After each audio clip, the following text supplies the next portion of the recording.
Jai Sri Swaminarayan student. I welcome you all in the lecture of computer programming. So, in the previous lecture, you learned about the looping. Okay. So, you learn about the particular looping, where we use the looping or what is the use of looping statement. Okay, and how many types of the different kind of the looping statement. Okay, so first of all, when we need to repeat the bunch of statements for more than one time, okay, then we require the looping statement. Okay, it means it is a utilization of statements.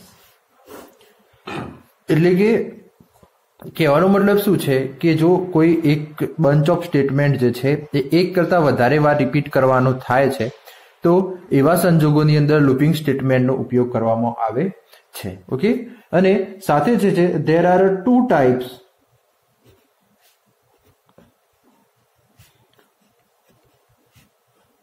types of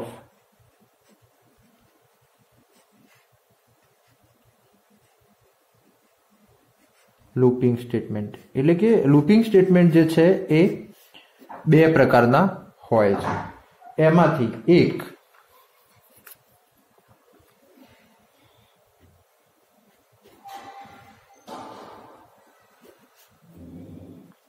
entry control loop અને બીજું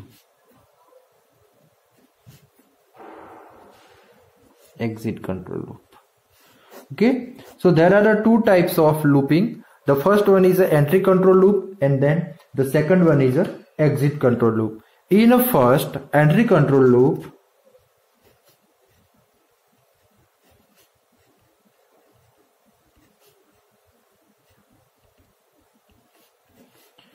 what happened then? In an entry control loop, first condition, then statement, execution. Okay, and for example, if we talk, then for loop and while loop is a entry control loop, where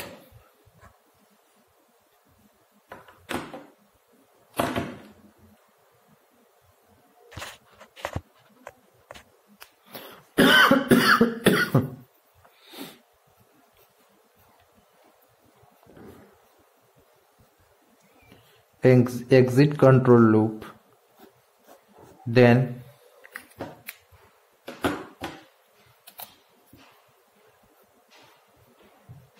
first statements, then condition. Okay, so for example, if we talk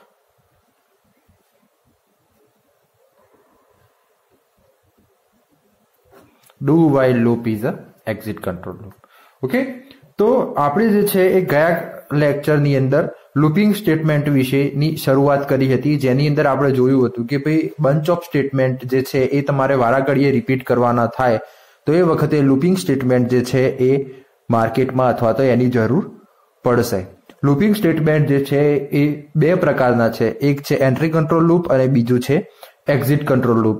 તો entry control લૂપની અંદર સૌથી પહેલા condition check થશે, એના પછી જે છે એ એનું જે છે એ સ્ટેટમેન્ટ એક્ઝિક્યુટ થશે. જ્યારે એક્ઝિટ કંટ્રોલ લૂપની અંદર સૌથી પહેલા સ્ટેટમેન્ટ એક્ઝિક્યુટ થશે, એના પછી જે છે એ કન્ડિશન ચેક થશે. એટલે આપણે ગઈ વખતે એ પણ વાત કરી હતી કે જો કોઈ તમને એવું પૂછે કે ભાઈ ડુ વાઇલ લૂપ એટલીસ્ટ એકવાર તો એક્ઝિક્યુટ થાય જ છે, એનું કારણ શું હોઈ શકે, તો તમે એવું કહી શકો કે ડુ વાઇલ લૂપ જે છે એ એક્ઝિટ કંટ્રોલ લૂપ છે અને એની અંદર સૌથી પહેલા જે છે એ સ્ટેટમેન્ટ ચેક થાય છે. એટલે જ્યારે પણ કોઈ એક્ઝિક્યુશન ચાલુ થાય તો સૌથી પહેલા સ્ટેટમેન્ટ એક્ઝિક્યુટ થતા હોવાથી જે છે એ સૌથી પહેલા સ્ટેટમેન્ટ એક્ઝિક્યુટ થશે, એના પછી કન્ડિશન જે છે ચેક કરવા જશે. જો કન્ડિશન સાચી હશે તો એક્ઝિક્યુશન ચાલુ રહેશે અને જો કન્ડિશન ખોટી હશે તો એ જે છે એ સ્ટોપ થઈ જશે. ઓકે, એટલે કહેવાનો મતલબ શું કે પાછળથી કન્ડિશન ચેક થતી હોવાથી એટલીસ્ટ એક વાર તો જે છે એ ડુ વાઇલ લૂપ એક્ઝિક્યુટ થશે જ. પછી જો કન્ડિશન ખોટી હશે તો સ્ટોપ થઈ જશે અને જો કન્ડિશન સાચી હશે તો એક્ઝિક્યુશન જે છે એ કન્ટિન્યુ રહેશે.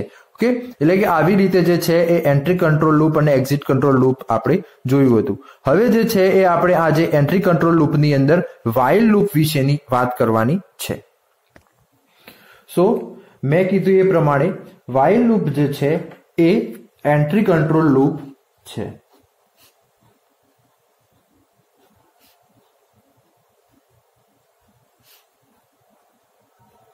ઓકે, એન્ટ્રી કંટ્રોલ લૂપ એટલે કે વાઇલ લૂપની અંદર જે છે એ સૌથી પહેલા શું ચેક થશે તો કે સ્ટેટમેન્ટ ચેક થશે, સૌથી પહેલા કન્ડિશન ચેક થશે, એના પછી જે છે સ્ટેટમેન્ટ ચેક થશે.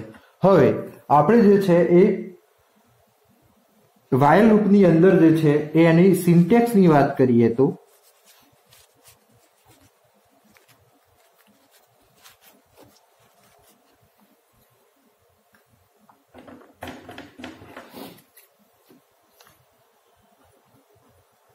while condition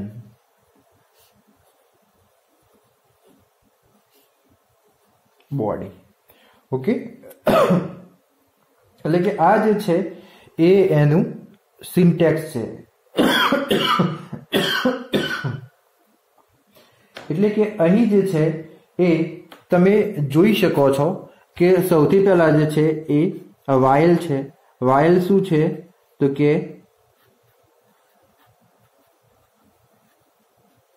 કીવર્ડ છે, એના પછી શું ચેક થાય છે તો કે કન્ડિશન. ઓકે, અને કન્ડિશન પછી જે છે એ આ છે સ્ટેટમેન્ટ. ઓકે, એટલે કે વાઇલ જે છે એ કીવર્ડનો ઉપયોગ કરવાનો છે, એના પછી કન્ડિશન અને એના પછી જે છે એ આપણે અંદર સ્ટેટમેન્ટ લખીશું. ઓકે, એટલે કે અહીંયા જે છે એ તમે જોઈ શકો છો કે સૌથી પહેલા જે છે એ કન્ડિશન ચેક થાય છે, એના પછી જે છે એ એના સ્ટેટમેન્ટ જે છે એ એક્ઝિક્યુટ થશે.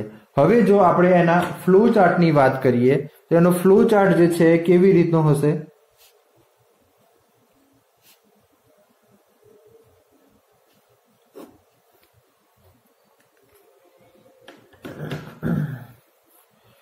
તો એનો ફ્લો ચાર્ટ જે છે એ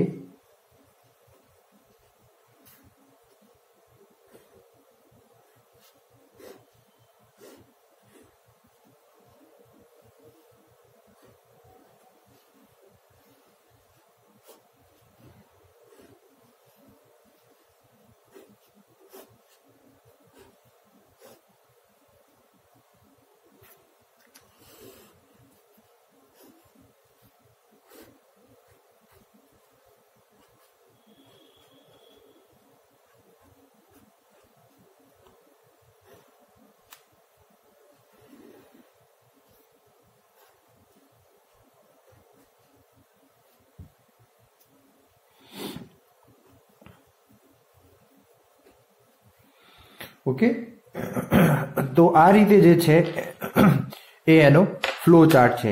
તો સૌથી પહેલા જે છે એ શું ચેક થાય છે તો કે સૌથી પહેલા જે છે એ કન્ડિશન ચેક થાય છે. જો કન્ડિશન ટ્રુ હોય તો સ્ટેટમેન્ટ એક્ઝિક્યુટ થશે અને જ્યાર સુધી આ કન્ડિશન ફોલ્સ નહીં થાય ત્યાં સુધી આ લૂપ જે છે એ ફર્યા કરશે. જેવી કન્ડિશન ફોલ્સ હશે એટલે કે આ જે છે સીધું બહાર નીકળી જશે અને બહાર નીકળી અને સ્ટોપ થઈ જશે.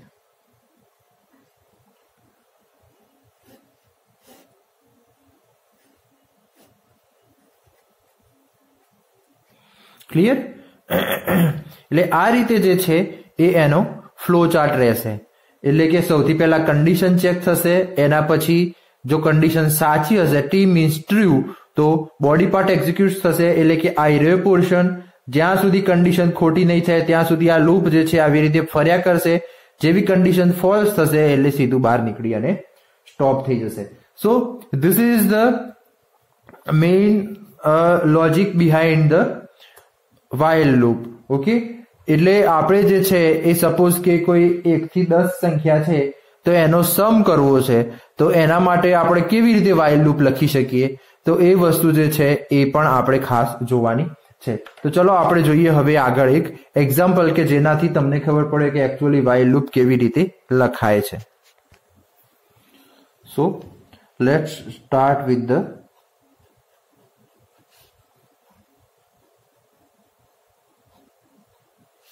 example of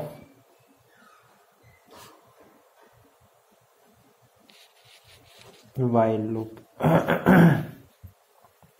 So first આપણે જે છે એ પ્રોગ્રામ લખવાનો છે શેનો, તો કે 1 square plus 2 square plus 3 square up to 20 square બરાબર કેટલા થાય એના માટેનો આપણે પ્રોગ્રામ લખવાનો છે. ઓકે, તો આપણે આ સિરીઝ જે છે એ સિરીઝનો સમ કેટલો થાય 1 થી 10 સુધીના વર્ગનો, એનો આપણે પ્રોગ્રામ લખવાનો છે. તો ચલો શરૂઆત કરીએ. સૌથી પહેલા જે છે એ હેશ ઇન્ક્લુડ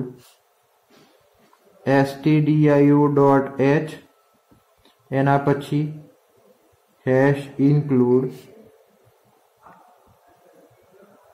conio.h, એના પછી જે છે એ void main અને sum is equal to 0 n is equal to 1, અને એ કયા ડેટા ટાઈપના છે તો કે ઇન્ટીજર. ઓકે, તો આવી રીતે જે છે એ આપણે સૌથી પહેલા જે છે એ integer sum is equal to 0 અને n ઇઝ ઇક્વલ ટુ 1 એ નામના આપણે બે વેરિયેબલ લીધા છે. પછી આપણે જે છે એ શું કરવાનું છે, વાઇલ લૂપ લખવાની છે. તો ક્યાં સુધી જવાનું છે તો કે 1 થી લઈ અને 10 સુધી, એટલે કે n ની વેલ્યુ ક્યાં સુધી જવી જોઈએ તો n ની વેલ્યુ 10 સુધી જવી જોઈએ. ઓકે, એના પછી જે છે એ sum is equal to sum plus n into n અને n is equal to n plus 1 bracket close. પછી જે છે એ અહીંયા આપણે લખવાનું છે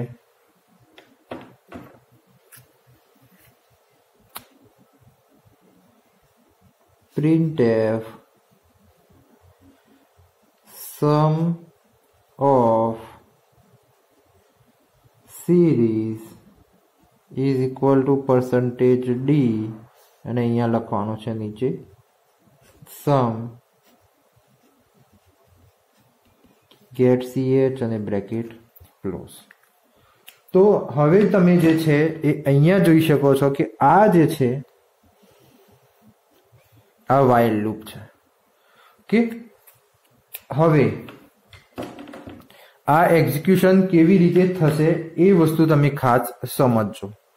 ઓકે, તો આ વસ્તુ જે છે એ સમજવા માટે સૌથી પહેલા જુઓ સમની વેલ્યુ કેટલી છે 0, n ની વેલ્યુ ક્યાંથી ચાલુ થશે 1 થી. ઓકે, એટલે જ્યારે ફર્સ્ટ ટાઈમ જ્યારે સ્ટાર્ટિંગ હશે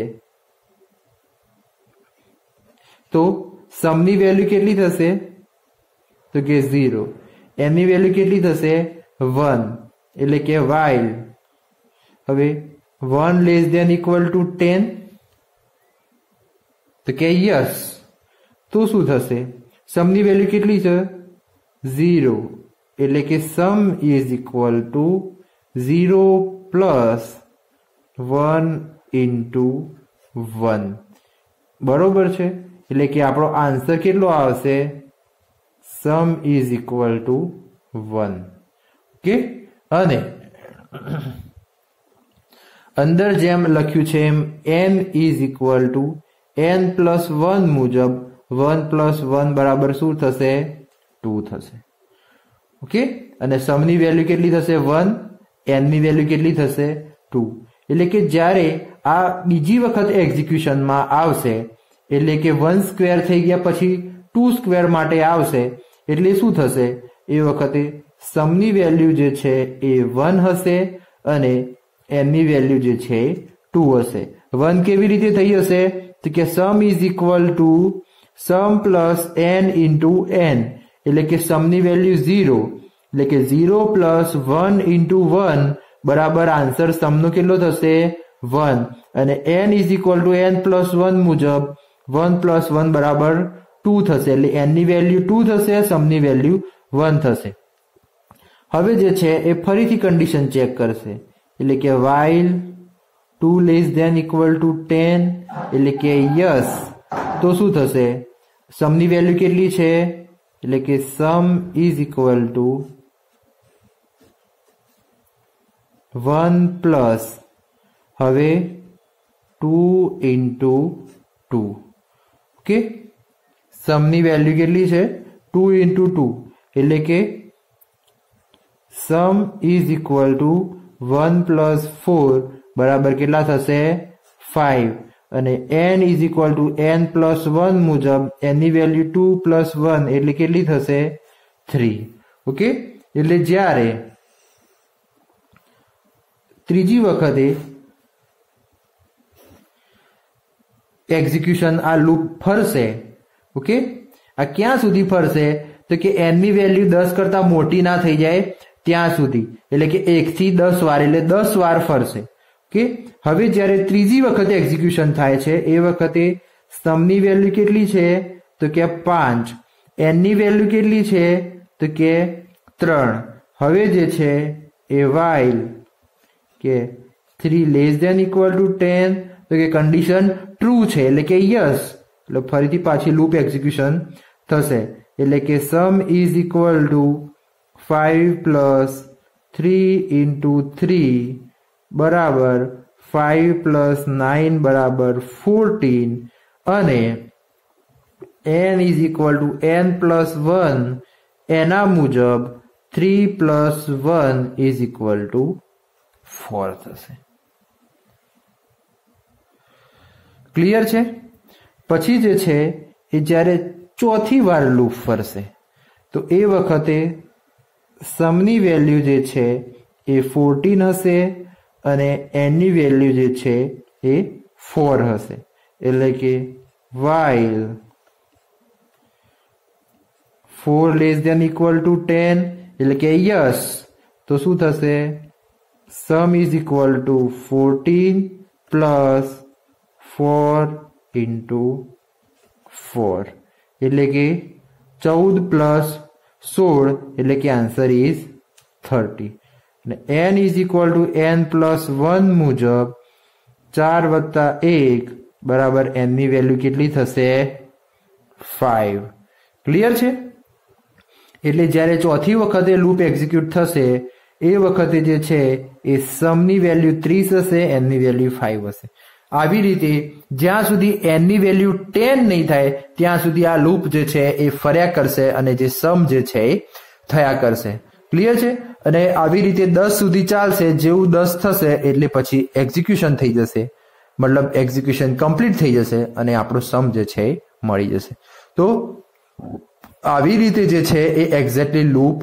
ફરવાનું ચાલુ રાખશે અથવા તો ફરશે ઓકે તો હું આશા રાખું છું કે આજે આપણે જે while લૂપ ભણ્યા એની અંદર તમને લોકોને ખબર પડી હશે આપણે નવા લેક્ચરમાં મળીશું નવી લૂપ સાથે તો ત્યાં સુધી જય શ્રી સ્વામિનારાયણ અસ્તુ. પણ એક વસ્તુ આની અંદર ખાસ ધ્યાન રાખવાની છે કે આ તમારે હવે 4 પછી 5, 6, 7, 8, 9 ને 10 સુધી જે છે તમારે ઘેર જાતે એક્ઝિક્યુટ કરી અને આવી રીતે જોવાનું છે.